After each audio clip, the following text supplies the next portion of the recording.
Baik, selamat sore sahabat cerdas. Assalamualaikum warahmatullahi wabarakatuh. Kita jumpa lagi di dalam kedai. Ini kita di tanggal 5 Desember 2025. Kali ini kita sudah hadirkan narasumber kita yang mungkin sudah tidak ada asing lagi di sore hari ini. Ada Ustadz Fahri di sore hari ini yang menyapa sahabat cerdas semuanya. Dan untuk sahabat cerdas di luar sana, kita juga sudah on air menyiarkan melalui YouTube Suara Gersik, aplikasi Suara Gersik, dan juga bisa dilihat di website Suara Gersik. Assalamualaikum Ustadz. Waalaikumsalam warahmatullahi wabarakatuh. Apa kabar nih Ustadz? Alhamdulillah sehat-sehat Mas Ruzar. Sehat gitu Ustadz ya. Lagi sibuk apa ini Ustadz di minggu-minggu ini atau di bulan ini? Iya, ya masih seputar berkegiatan pengabdian ke masyarakat lah, dan juga dalam hal pendidikan juga. Jadi itu saat ini kegiatan di bulan Desember ini. Jadi tetap aktif nih ya, Ustadz Fahri pengajar dan juga DMI, dan Ustadz kayaknya di tahun depan itu kita sudah kerjasama 6 tahun gitu.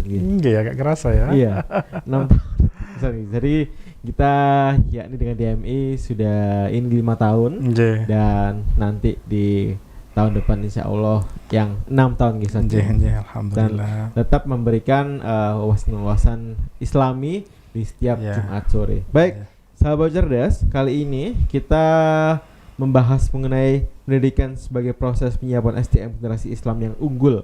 Nah, sahabat cerdas yang ingin menanyakan mengenai tema tersebut bisa nanti bisa menyapa dan juga menanyakan mengenai hal tersebut. Baik Ustadz, mungkin kita akan mulai langsung ya Ustadz ya. Nah Ustadz, kita tahu kan ya ini sebagai fondasi untuk kehidupan ini salah satunya adalah pendidikan gitu Ustadz ya. Betul sekali Mas Ruzar. Paling penting yakni bisa pendidikan bisa membuat seseorang itu berkembang mulai dari mungkin kecil, lalu juga anak-anak, remaja, sampai dewasa, bahkan sampai usia lanjut Ustaz. Nah, kalau menurut Ustaz Fahri nih sebagai pengajar sendiri atau sebagai akademisi, bagaimana nih harus mempersiapkan pendidikan? Mungkin dari usia awal sampai ke usia dewasa ini Ustaz. Monggo Ustaz, silakan. Terima kasih Mas Ruzar atas waktunya. Kami menyapa. Assalamualaikum warahmatullahi wabarakatuh. Waalaikumsalam. Selamat sore sahabat cerdas dimanapun Anda berada. Tak lupa kepada para sahabat-sahabat kami, para pejuang masjid yang tak henti-hentinya selalu memberikan manfaat kepada umat di tengah kesibukannya dalam hal urusan mencari nafkah, mencari ridha Allah. Itu adalah yang paling utama, sehingga apapun yang kita niati di dunia ini adalah mencari ridha Allah, Mas Ruzar. Baiklah Mas Ruzar, tadi sudah disinggung ya sama Mas Ruzar bahwasanya pendidikan mulai kecil sampai dewasa itu seperti apa. Di dalam agama kita itu Mas Ruzar ada sebuah hadis yang berbunyi utlubul ilma minal mahdi ilal lahdi. Artinya bahwasanya carilah ilmu mulai dalam kandungan sampai ke liang lahat. Artinya tidak hanya mulai kecil sampai dewasa saja Mas Ruzar, bahkan sampai nanti ke liang lahat pun itu masih ada kewajiban, yaitu mencari ilmu. Jadi mencari ilmu ini konsepnya bukanlah sebuah fardu kifayah yang bisa diwakili, tapi merupakan kewajiban setiap individu. Jadi tolabul ilmi faridatun ala kulli muslimin. Jadi mencari ilmu itu adalah sebuah kewajiban faridah, sebuah kewajiban ala kulli muslimin. Setiap muslim, setiap orang Islam itu adalah wajib dia itu mencari ilmu. Nah, konteksnya ilmu ini sangat luas. Jadi ilmu apapun di dunia ini wajib kita pelajari. Nah, terlebih lagi adalah mengenai ilmu agama. Makanya kita selalu berdoa itu di dalam selesai sholat itu selalu kita berdoa. Salah satunya menjadi ahli ilmu, dzurriyyat anak-anak kita ahli ilmu dan seterusnya. Jadi kenapa kok penting? Ada sebuah makalah yang mengatakan al-adabu fauqal ilmi. Adab atau tingkah laku itu di atas ilmu. Tapi jangan lupa, jadi yang namanya ilmu itu adalah qoblal amal. Jadi sebelum melakukan itu, maka kita harus ada ilmunya dulu. Baik. Sehingga seperti itu bagaimana mana yang duluan, maka nggak mungkin dia bisa beradab tanpa adanya ilmu. Sehingga ilmu inilah, dan banyak sekali yang namanya ayat Al-Quran dan seterusnya yang bagaimana keutamaan dari sebuah ilmu. Yarfa'illahu ladina amanu minkum walladina utul ilma darajat. Allah akan mengangkat derajatnya orang yang berilmu. Jadi beberapa derajat daripada yang lainnya. Maka inilah konsep pendidikan. Bagaimana pendidikan ini kita mulai dalam buayan, kita saat dalam kandungan ibu itu sudah mulai belajar, Mas Rujar. Makanya ibunya atau mungkin orang tua ayahnya ini juga kadang dimintai untuk ngaji, untuk membaca ayat-ayat Al-Quran maupun diajar. Jadi mulai dalam kandungan itu, dan itu bisa dipraktekkan, Mas Rizar. Itu berpengaruh nggak sih? Berpengaruh banget. Jadi berpengaruh banget saat dibacakan ayat Al-Quran maupun diajak ngobrol. Jadi janin itu kan sudah bisa gerak-gerak.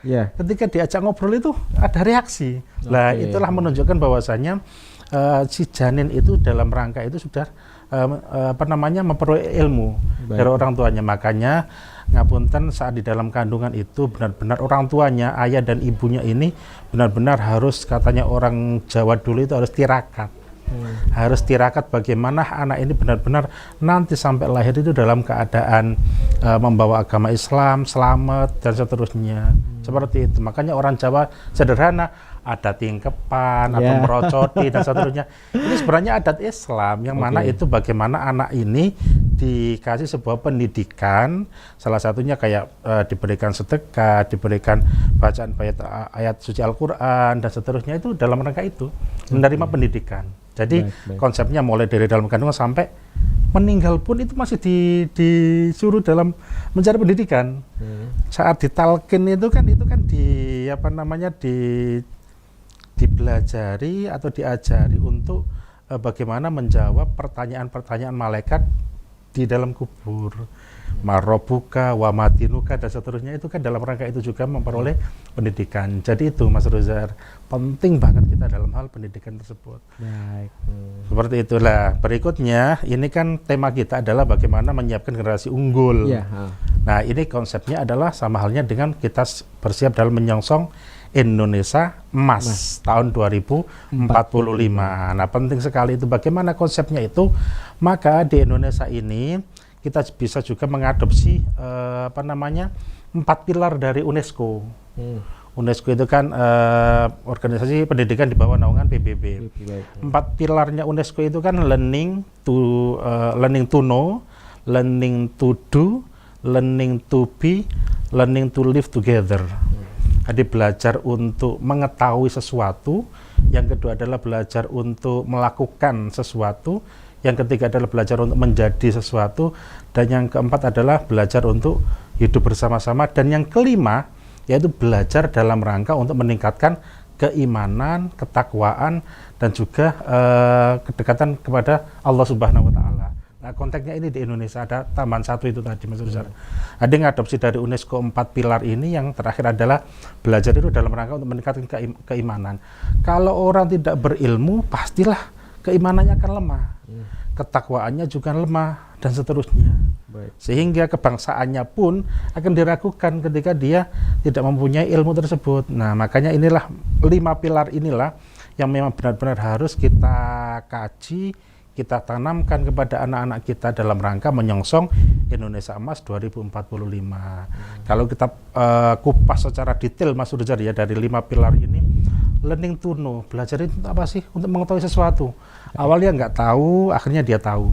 Nggak tahu caranya wudhu, akhirnya diajarkan menjadi tahu. Biar paham gitu. Paham. Jadi know dulu. Know itu baru tahu. Oh, ini caranya wudhu begini, caranya sholat ini seperti ini. Baru tahu. Kalau tahu itu surface, masih di permukaan. Belum sampai paham. Kalau di dalam teorinya pendidikan itu kan di sana kita kenal yang namanya pertama adalah mengetahui dulu. Setelah itu tahapan yang kedua adalah memahami. Jadi memahami ini baru ke level yang kedua. Setelah itu atasnya lagi adalah yaitu menganalisis. Nah, yang atasnya lagi dan seterusnya sampai terakhir adalah meng-create. Jadi itu adalah teori-teori tentang pendidikan. Nah, ini saat ini di Indonesia ini mengenal yang namanya kurikulum berbasis cinta. Dalam hal pendidikan itulah apa seperti itu kita kenal dengan nama deep learning, yaitu pembelajaran yang mendalam. Nah, hal-hal seperti ini pendidikan, kenapa di Indonesia ini sering berubah-ubah, ini dalam rangka mencari formula yang pas, tapi konsepnya pada dasarnya kembali ke Bapak Pendidikan Indonesia itu Ki Hajar Dewantara. Apa itu? Bagaimana konsep manusia itu memerdekakan manusia. Dengan dia mengetahui pendidikan, maka dia akan tahu dirinya sendiri. Lah, kalau di dalam kita kenal sejarah di agama Islam itu kan ada salah satu wali yang manunggaling kawula Gusti itu, kayak ajarannya Syekh Siti Jenar itu ya. Benarnya itu kan kalau kita mengetahui diri kita, knowing ourselves, tahu diri kita sendiri, maka itu sudah tuntas, Mas Ruzar. Nah, yang jadi persoalan kita tidak tuntas dengan diri kita, nggak tahu potensi kita apa kita bakat kita apa, tahu harus ngapain, itu harus ngapain. Gitu kan. Artinya orang itu ketika belum tuntas dengan dirinya sendiri, maka nggak bisa untuk menggerakkan roda dengan yang lainnya. Kalau dia sudah tuntas, maka dia bisa mempengaruhi orang lain. Nah, inilah konsep pendidikan, Mas Ruzar. Jadi dalam rangka menyiapkan itu, learning to know tadi, tahu dulu lah, nggak masalah. Tidak paham nggak masalah, yang penting tahu. Nah, wudhu itu ini, urutannya ini. Sholat itu ini, sudah dia nggak perlu paham. Jadi learning to know dulu. Setelah tahu, maka apa konsep berikutnya yang kedua adalah learning to do. Untuk melakukan itu. Jadi dia sudah mulai melakukan. Ketika dia sudah melakukan, berikutnya adalah learning to be. Mau jadi apa sih saya itu? Kenapa saya harus sholat? Kenapa aku harus 5 waktu? Kenapa aku tidak 4 saja, 3 saja? Maka dia akan mulai melakukan itu dan dia menganalisis seperti itu. Akhirnya berikutnya adalah learning to live together, untuk hidup bersama. Karena pada hakikatnya manusia itu adalah makhluk sosial, maka dia tidak bisa hidup sendiri. Dia membutuhkan orang lain. Makanya kolaborasi ini sangat dibutuhkan. Collaboration itu. Jadi salah satu kecerdasan abad 21 itu adalah kolaborasi atau kerjasama. Gak bisa kita hidup sendiri. Nah, itu konsep itu adalah di dalam agama Islam itu sudah sejak dulu, yaitu yang namanya tadi itu sunnatullah, manusia itu adalah makhluk sosial, nggak bisa hidup sendiri, saling membutuhkan dengan yang lainnya. Yang terakhir, ketika pendidikan itu adalah dalam rangka untuk meningkatkan iman dan takwa kepada Allah, maka dengan pendidikan, dengan ilmu itu dia keimanannya semakin bertambah, ketakwaannya semakin bertambah. Makanya di masjid-masjid, Mas Ruzar, itu ada yang namanya kajian Ahad pagi. Kayak teman-teman di Muhammadiyah kan banyak kajian-kajian pagi itu. Ada teman-teman yang di NU itu juga ada kajian-kajian Lailatul Istima itu di masjid, itu dalam rangka ini memperdalam khazanah keilmuan. Nah, semuanya itu dibungkus dalam rangka apa?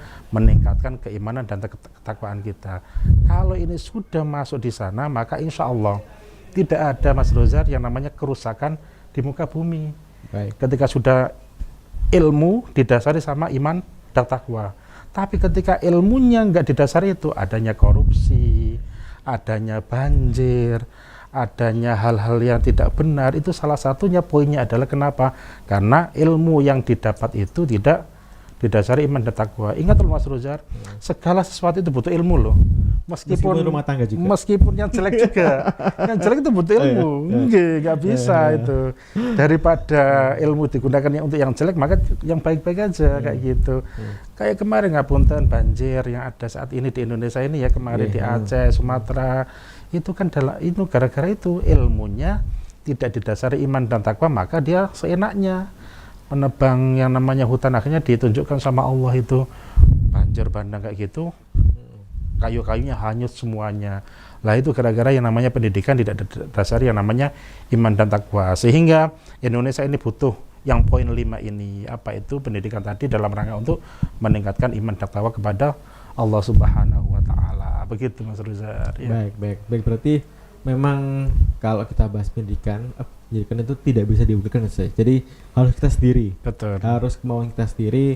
Mulai dari saat kita di dalam janin. Betul. Dan terlahir sampai kita mau meninggal pun kita dituntut untuk menuntut ilmu.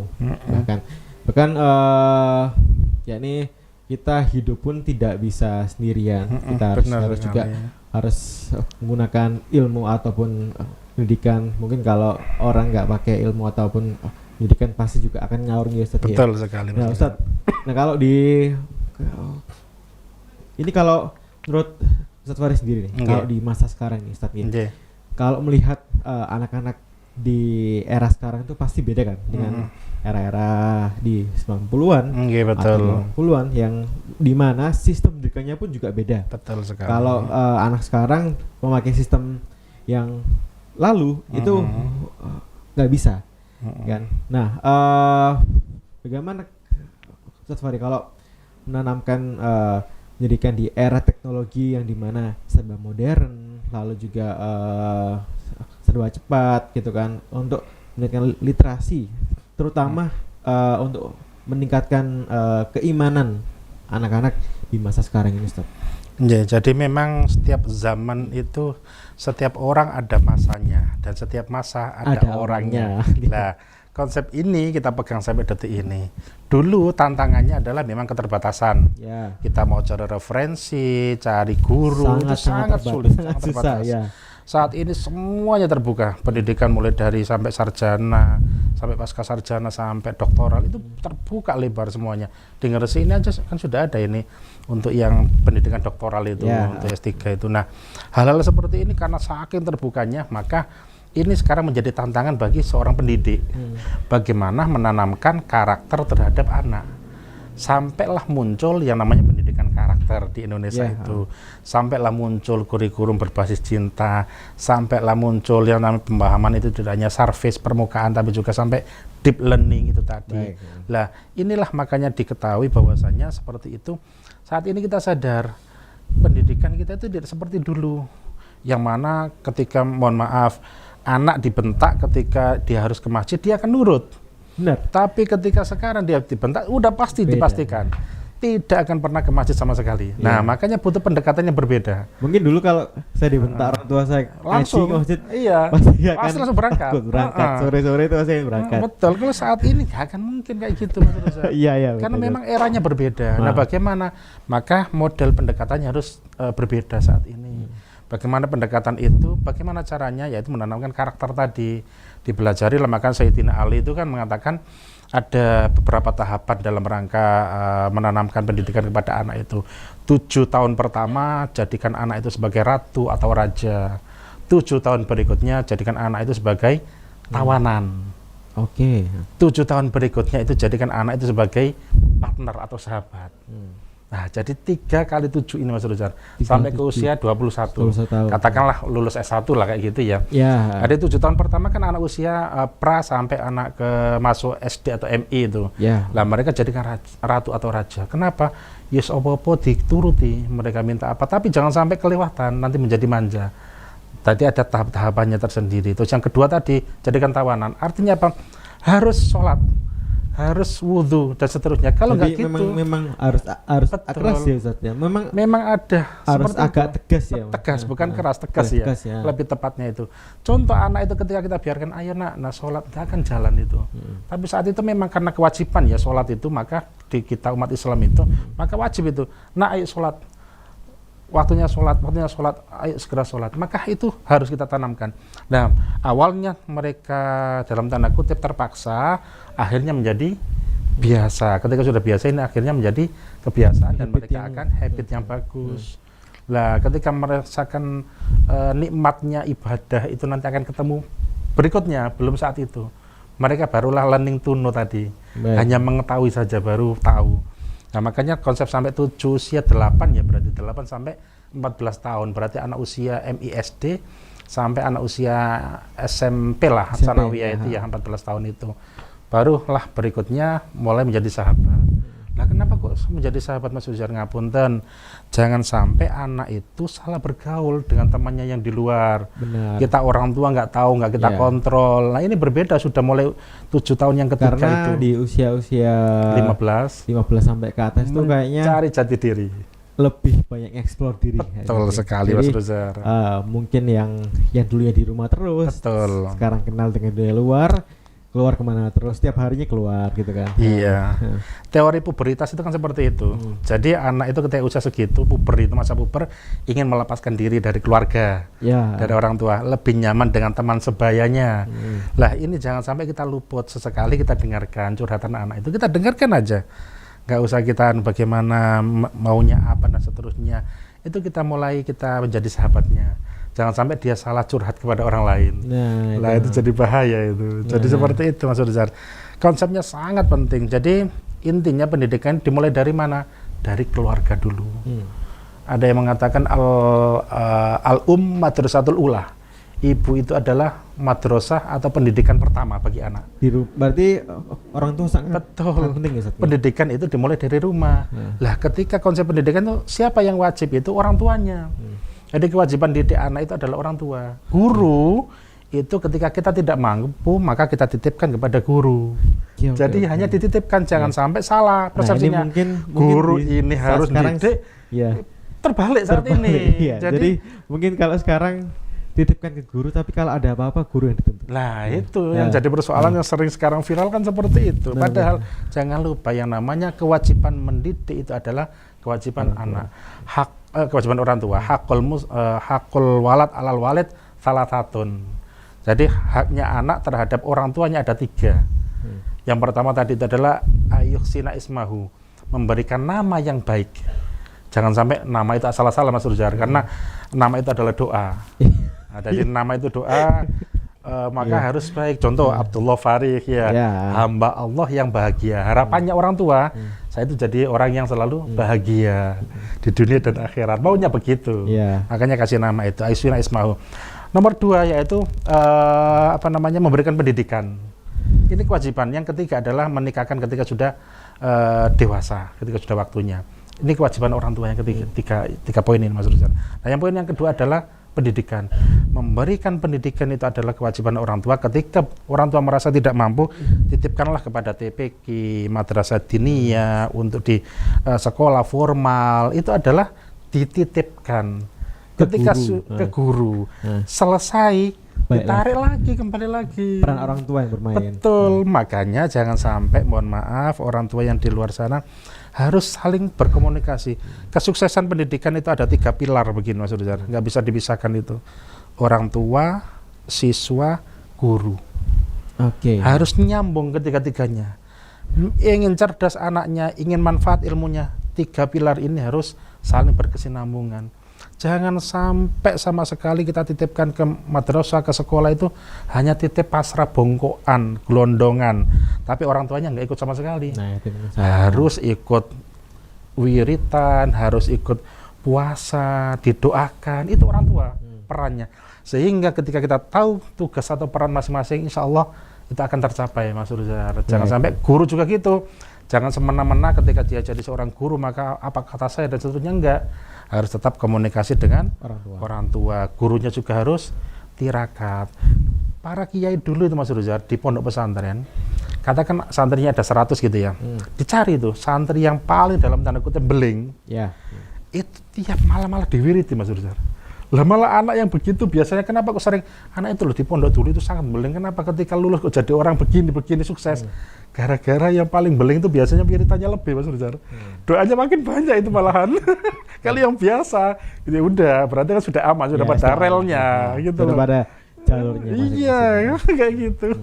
Baik. Ya mungkin ini adalah sistem yang terbalik ya. Kalau mungkin dulu orang tua menyekolahkan anaknya dan mungkin kalau anaknya membuat kesalahan itu dapat hukuman dari guru, dapat hukuman juga di rumah. Dari orang tua. Tapi kalau sekarang ya mungkin sudah terbalik ya. Kalau misal membuat kesalahan di sekolah tapi dihukum dan orang tua menuntut, nah itu yang salah. Jadi memang harusnya peran orang tua sangat penting, yakni bagi pendidikan anak ya. Jadi memang, nah Ustadz kan ada juga tadi Ustadz bilang kalau 7 kedua itu memang harus agak tegas ya. Nah tegas. Bagaimana Ustadz Rasulullah itu memberikan ajaran kepada anak-anaknya? Apakah juga dengan keras ataupun sikap tegas seperti itu, Ustaz. Apabila ada anak yang mungkin sudah balik tapi tidak sholat, nah itu harus bagaimana? Betul, ya Rasulullah itu kan pernah mengatakan dalam sebuah hadis itu bahwasanya ketika anak sudah berusia umur 7 tahun dia tidak sholat maka cambuklah dia. Cambuk, disuruh cambuk. Tapi cambuknya itu ini di dalam ada tafsirnya Mas Ruzar. Dicambuk itu bagaimana? Dicambuk itu dengan ya ada mengistilahkan itu pada tempat yang banyak dagingnya. Oke. Jadi nggak sampai sakit gitu loh maksudnya. Ada yang mengatakan kayak gitu. Jadi kok di tempat yang banyak dagingnya lah pokoknya itu tempat banyak dagingnya sehingga nggak merasakan sakit. Nah itu bukan berarti dididik dengan kekerasan gitu enggak. Tapi di situ maksudnya adalah dengan didikan kasih sayang. Jadi kayak kita berteman dengan teman ketika sudah sangat akrab itu Mas Saudara. Ketemu itu kan malah pukul-pukulan. Kalau pukulan bukan bernada kasar ya, tapi itu pukulan, woi nggak pernah ketemu kemana aja. Nah itu karena keakraban. Nah begitu pula saat itu mendidiknya begitu, didiklah pukullah dia di tempat yang banyak dagingnya sehingga nggak sampai menyakiti dia. Nah maksudnya apa? Biar memberi sedikit efek jerah kepada anak tersebut dan mentaati itu. Itu caranya seperti itu. Nah saat ini maka kita pakai pendekatan yang lain. Bagaimana pendekatannya itu? Bagaimana anak ini bisa nurut dengan kita? Entah dengan cara, ayo nak kamu sholat nanti tak belikan kesukaannya apa? Tak belikan es krim, tak berikan permen apa? Yang mana intinya dia itu mau untuk melaksanakan itu. Maka itu salah satu rangsangan awal. Tapi apakah itu membuat ketagihan? Tidak juga. Ketika sudah terbiasa maka dia akan insya Allah terbiasa. Tapi ngapunten Mas Ruzar, perintah yang paling baik itu adalah dengan cara dicontohkan, bukan diperintah secara lisan. Orang tua juga ikut serta. Betul, yang sering terjadi saat ini, ngapunten kita refleksi sebagai orang tua ya. Kadang itu kita hanya menyuruh nak pergi jamaah ke masjid, orang tuanya nonton TV dan seterusnya. Nah, bagaimana caranya? Gak usah diperintah Mas Ruzar. Kami merasakan begitu nggak diperintah. Anak saya ketika subuh itu kan tak ajak ke masjid, nggak saya perintah, ayo nak ke masjid, udah, jadi tak ajak, bukan memerintahkan ayo nak kamu pergilah jamaah ke masjid, bukan, tapi kita ajak. Lah kayak mau baca Al-Quran juga gitu, ayo maghrib, nah habis maghrib baca sedikit telah ngelalar Al-Quran, baca sedikit, kita juga membaca, dia pun akan ikut. Nah yang jadi persoalan saat ini, kalau kita mau muhasabah diri kita, sering kita itu hanya memerintahkan tanpa kita melakukan. Sibuk main HP kita, anak kita suruh, nak ayo nawudhu, nak sholat.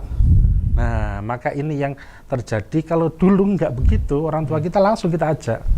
Ya secara tidak langsung itu kan pendidikan Mas Ruzar. Baik. Jadi bukan sampai diajak atau dia seperti itu, tapi diberi contoh. Makanya yang paling bagus sebuah pendidikan itu adalah diberi contoh. Makanya sampai muncul teori-teori itu yang namanya banyaklah tentang teori-teori bagaimana konsep pendidikan itu yang baik itu adalah dengan cara praktek. Langsung praktek dan seterusnya, sehingga tidak hanya diucapkan, tidak hanya teori tapi juga praktek. Nah itu kan diadopsi di pendidikan SMK itu. SMK kan 70% praktek, 30 teori. Benar. Jadi itu SMK bisa. SMK bukan promosi Mas, tapi kan salah satu contohnya. Dan itu diadopsi dari teman-teman madrasah aliyah juga. Ada yang punya keterampilan ini, ada yang punya keunggulan akademik dan seterusnya. Jadi seperti itu. Itu Mas Ruzar ya. Jadi kasih contoh. Ya, baik. Bukan jadi hanya perintah. Ya benar tuh. Jadi memang peran orang tua dalam menjadikan anaknya ini memang harus sangat penting ya. Jadi tidak hanya menyuruh atau memerintah, tapi juga mencontohkan, ikut serta. Dan mungkin bahkan sekarang di masjid itu banyak orang tua yang mengajak anaknya untuk ikut sholat. Betul Mas Ruzar. Sholat Isya gitu. Dan ya mungkin mereka belum tahu, mereka belum paham, cuma tahu. Betul, tahu dulu. Learning to know berarti. Biar tahu dulu. Jadi kan kadang ada beberapa masjid yaitu anak-anak dilarang sholat ke masjid. Nah, Kenapa kok begitu? Karena orang tuanya tidak mendampingi. Tadi itu orang tuanya di rumah, anaknya disuruh ke masjid. Nah, yang paling bagus itu adalah orang tuanya ke masjid, anaknya diajak ditaruh di sampingnya, sehingga nggak sampai terpengaruh dengan teman-temannya. Barulah setelah selesai sholat, bolehlah bermain dengan temannya di halaman masjid. Makanya kita ada yang namanya masjid ramah anak. Di halaman masjid itu ada tempat bermain, sehingga anak itu senang atau betah ke masjid. Mereka nggak melihat masjid itu sosok yang menyeramkan gitu loh Mas Ruzar. Menyeramkan, yang membosankan, menyeramkan juga. Kan ada itu yang anak takut ke masjid. Karena dimarahi sama takmirnya atau apa itu. Kayak gitu Mas Ruzar. Itu dulu saya pernah dimarahi. Tapi yang namanya anak tetap masjid. Tapi kalau saat ini kan enggak. Makanya konsep kami di DMI itu ada, kita ciptakan masjid ramah anak. Di halaman itu dikasih arena bermain, sehingga anak itu nyaman lah datang ke masjid, seolah-olah pergi ke tempat bermain, kan nyaman itu. Terus ada lagi masjid ramah perempuan, artinya ada tempat untuk menyusui, untuk perempuan ada tempat khusus, ada wudhunya khusus untuk perempuan. Itu sangat penting Mas Ruzar. Itu hal sepele tapi benar-benar harus kita terapkan. Ngapunten, kadang ada wudhu itu yang sampai kelihatan laki-laki, kadang kan melepas ini kan jilbabnya lah, kelihatan laki-laki kan akhirnya kita auratnya kelihatan. Nah, itu tidak ramah perempuan namanya Mas Ruzar, masjid itu. Makanya harus masjid itu kita kampanyekan di DMI itu masjid ramah anak, ramah perempuan, ramah disabilitas. Orang disabilitas itu kan juga pengen ke masjid, orang tua itu. Iya, pasti. Jangan sampai mereka tidak difasilitasi. Maka ada pegangan itu, ketika naik itu ada pegangan trelis atau apa itu ya, pegangannya. Ada juga untuk yang kursi roda itu, ada seperti itu. Nah, ada beberapa masjid itu nggak ada gitunya Mas Ruzar. Makanya kami kemarin itu sering ke kecamatan-kecamatan, ayolah sama-sama kita layani jamaah ini. Kalau di sini itu di Masjid Petro gitu. Iya, itu ada. Petro. Di sini juga ada di Masjid Baitul Salam. Baitul Salam. Gitu. Artinya saat ini harus berbenah lah masjid-masjid ini. Mari kita ramah anak, ramah perempuan, ramah disabilitas, ramah musafir. Ada juga yang tidak ramah musafir. Contohnya musafir datang, itu diusir di halamannya. Kalau ramah disediakan malahan. Ya bahkan makan, sekarang minum. Banyak konten masjid itu yang ada menyediakan itu tuh. Menyediakan kopi, makan, bantal juga. Iya, bantal lah. Ini artinya segala sesuatu itu diawali dari masjid, termasuk pendidikan. Pendidikan itu adalah dimulai dari masjid. Majelis taklim, pengajian, diskusi halaqah itu dari masjid Mas Ruzar. Makanya betul sekali ngambil tema ini adalah bagaimana menyiapkan generasi emas di tahun 2045 sebenarnya diawali dari masjid. Karena masjid itu adalah Islamic Center, pusatnya seluruh kegiatan keislaman itu ada di masjid. Seperti itu. Nah, ini ada sebuah saya ayat Al-Qur'an Mas Ruzar, ayat Al-Qur'an mengenai Al-Qur'an surat An-Nisa ayat 9, mohon maaf. Bismillahirrahmanirrahim. Waliyakhshal ladzina law taraku min khalfihim dzurriyyatan dhi'afan khafu alaihim falyattaqullah walyaqulu qawlan sadida. Dan hendaklah takut kepada Allah orang-orang yang seandainya meninggalkan di belakang mereka anak-anak yang lemah, dzurriyyatan dhi'afan, yang mereka khawatir terhadap kejahatan mereka. Oleh sebab itu hendaklah mereka bertakwa kepada Allah dan hendaklah mereka mengucapkan perkataan yang benar. Wal yakhshal ladzina law taraku min khalfihim dzurriyyatan dhi'afan.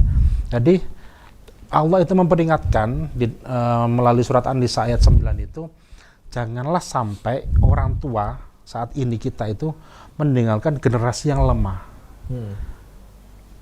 Kita gembor-gembor Indonesia Emas 2045, tapi kita lupa anak-anak ini ada yang kecanduan narkoba, ada yang kena, kemarin kan barusan peringatan HIV/AIDS itu ya, ada yang kena itu dan seterusnya. Ini adalah menjadi tanggung jawab kita sebagai orang tua, jangan sampai kita meninggalkan generasi yang lemah. Bahkan di umur-umur sekarang, di era sekarang Ustaz, remaja pun sudah banyak yang cuci darah. Nah, itu maksudnya diabetes gitu Ustaz. Betul sekali, kayak gitu. Itu adalah menjadi sebuah ini sih perhatian lebih bagi kita. Peringatan. Peringatan bagi kita, terutama para pejuang-pejuang ini, jangan sampai lah ada hal seperti itu. Nah, ini udah menjadi tantangan yang luar biasa. Nah, kemarin itu saat ada sebuah berita itu dari teman-teman itu, bahwasannya di Gresik ini ada sekitar berapa itu yang kena terpapar HIV/AIDS itu, ratusan itu Mas Ruzar. Nah, itu kebanyakan adalah dari anak-anak gay itu tadi, yang suka sesama jenis itu. Lah, ini kan kenapa kok seperti itu? Karena memang konsep pendidikan ini sudah terputus, Mas Ruzar. Pendidikan, jadi lagi-lagi kalau kita ngomong menyiapkan generasi emas, maka yang paling utama konsen kita itu adalah sebuah pendidikan. Baik. Jangan sampai pendidikan ini lemah. Nah, bagaimana caranya? Satu kata kuncinya, kita harus berperan sesuai dengan peran kita masing-masing. Orang tua, peran orang tua, guru, peran guru, siswa, peran siswa, pemerintah, bagaimana berperan, stakeholder yang ada, bagaimana untuk berperan. Masing-masing punya peran itu. Nggak bisa diputus itu. Jadi saling kesinambungan, kolaborasi antar sesama, nggak bisa dihilangkan itu, Mas Ruzar. Nah, kita di DMI itu tadi, jadi bagaimana kita pembinaan itu adalah di remaja masjid. Pilih prima. Iya, jadi remaja masjid inilah sebagai penerus takmir masjid. Ketika remaja masjid ini sudah tidak suka ke masjid, maka nggak ada generasinya berikutnya.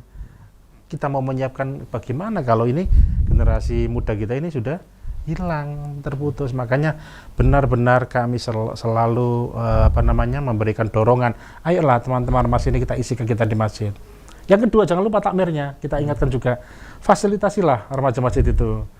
Biar mereka kerasan di masjid, mereka betah di masjid, kasihlah wifi, berikanlah mereka untuk ngopi bareng. Ada itu yang tanya itu takmir itu saat itu, bagaimana seandainya seperti itu malah nanti menjadi ramai di masjid, malah waktunya sholat mereka nggak sholat. Maka kita kasih jeda itu, ayo kalau waktunya sholat dulu lah jamaah, setelah itu dilanjut lagi. Toh cuma berapa menit toh untuk sholat itu kan nggak lama, lebih lama jagongannya lah. Jagongan itu harus yang positif. Jadi ketika itu mereka ada kajian, ada diskusi, ada halaqah, ada persoalan-persoalan di tengah masyarakat, mereka bisa diskusi. Sesekali mendatangkan narasumber, diajak untuk latihan konten kreator, diajak untuk caranya menjadi public speaking yang baik. Nah, itu hal ketika dimasuki seperti itu, mereka akan nyaman. Dan besok insya Allah Mas Ruzar, tanggal 20-21 insya Allah akan ada di DMI itu madrasah kader dai masjid. Ini adalah syaratnya adalah untuk remaja masjid semua. Madrasah kader dai masjid ini mereka akan dibina bagaimana ke sekolah-sekolah. Mereka setelah itu outputnya salah satunya adalah bagaimana mengenalkan masjid ke sekolah. Di dalam kitab fikih itu kan jarang ya membahas mengenai babul masajid. Bab masjid itu jarang. Kalau babu toharo, bab sesuci, babu sholat banyak, tapi babul masajid itu sangat jarang. Nah, ini bagaimana seperti itu, jangan sampai anak-anak muda itu tidak mengenal masjid.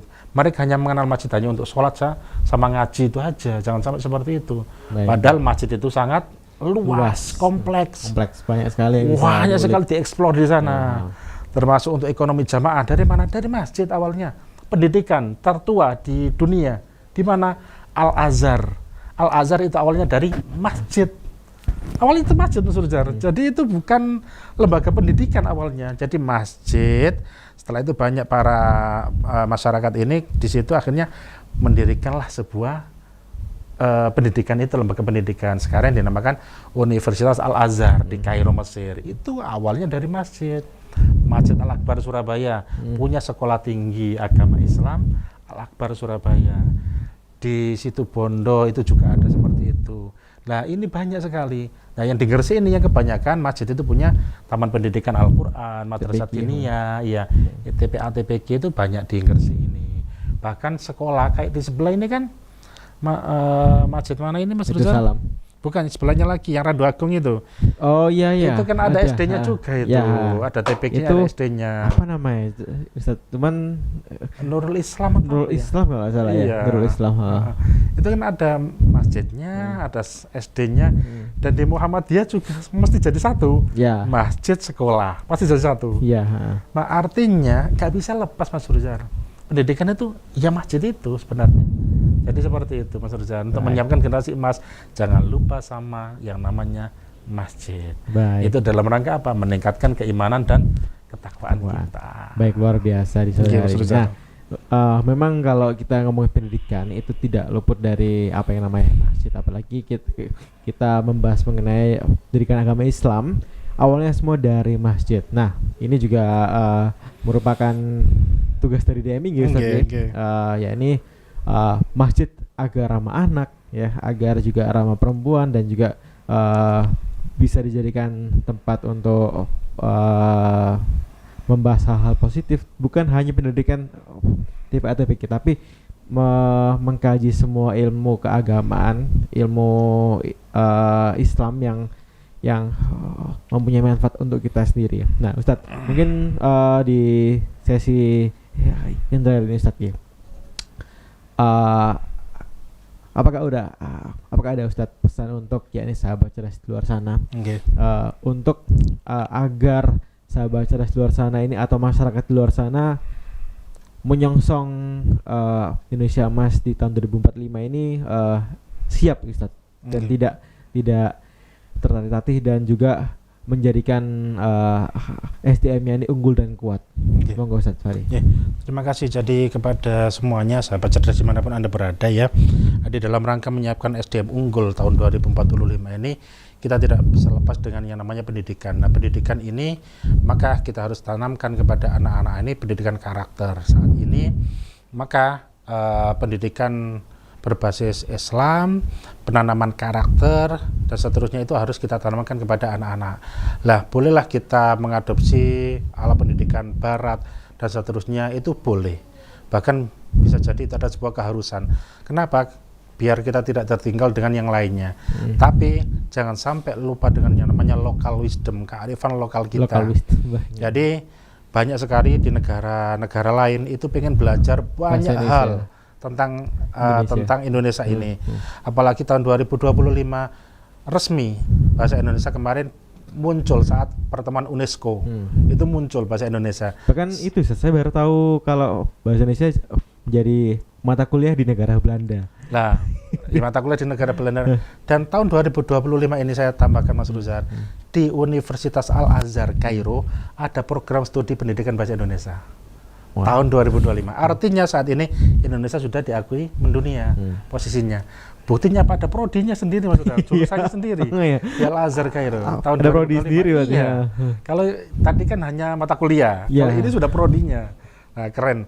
Artinya janganlah pesimis bahwasanya Indonesia kita yakin akan mendunia dan benar-benar insya Allah akan menjadi unggul. Tapi jangan lupa kita harus menyiapkan bagaimana SDM unggul ini adalah dengan cara pendidikan karakter, dengan cara pendidikan yang Islami. Bagaimana konsepnya ini kita bangun, pendidikan dimulai dari masjid. Jangan sampai anak-anak kita jauh dari masjid. Karena sebaik-baik tempat di dunia ini adalah masjid. Jadi seperti itu. Seburuk-buruk tempat adalah pasar. Nah, ini jangan sampai kita meninggalkan itu. Kenapa? Kalau kita sudah jauh dari masjid, ya sudah, maka hilang itu keberkahan. Makan pemuda yang baik itu adalah yaitu mu'allakun bil masajid, hatinya yang selalu gumantung, yang selalu ingat dengan masjid. Itu maksudnya. Luar biasa. Kalau membahas pendidikan sama Ustadz Fahri ini pasti dari A to Z ya, dibahas semuanya. Baik, ya ini pendidikan itu semuanya berasal dari masjid ya. Ya ini kita sebagai muslim tentunya harus mengisi diri kita ini dengan ilmu-ilmu yang bermanfaat untuk diri kita dan sekitarnya. Tentunya kita harus juga mengisi ilmu dan juga iman dan takwa kita agar kita bisa menjalani hidup ini sesuai dengan syariat agama Islam gitu, tidak melenceng ke kiri ataupun kanan. Nah, bahkan ya itu saya baru tahu kalau bahasa Indonesia itu ada mahasiswa yang minat untuk belajar bahasa Indonesia, tapi bukan mahasiswa lokal, tapi orang luar negeri yang juga belajar bahasa, luar biasa. Jadi ya mungkin untuk menyongsong Indonesia Emas 2045 kedepannya kita harus menyiapkan SDM unggul mulai dari masjid karena sebaik-baiknya tempat adalah masjid dan sebaik-baiknya tempat adalah pasar. Jadi agar tidak melakukan hal yang tidak sesuai, mari kita setiap hari ya mengasah ilmu kita guys, mengasah betul, ilmu Mas kita. Rizal. Jadi menuntut ilmu itu wajib hukumnya mulai dari janin, Kandungan, iya. ya, dari kandungan sampai liang lahat. Liang lahat. Baik, saya ucapkan terima kasih Ustadz Sama-sama Mas Rizal. Terima kasih semuanya sahabat cerdas. tema kita di sore hari ini mengenai pendidikan, Mudah-mudahan dan manfaat ya. semoga manfaat untuk kita semua. Dan juga saya ucapkan terima kasih untuk para sahabat cerdas yang menyimak siaran kita di sore hari ini. Baik, saya Ruzar, Saya Atullah Farid, dan sampai jumpa di kedai Jumat minggu depan. Wassalamualaikum warahmatullahi wabarakatuh. wabarakatuh.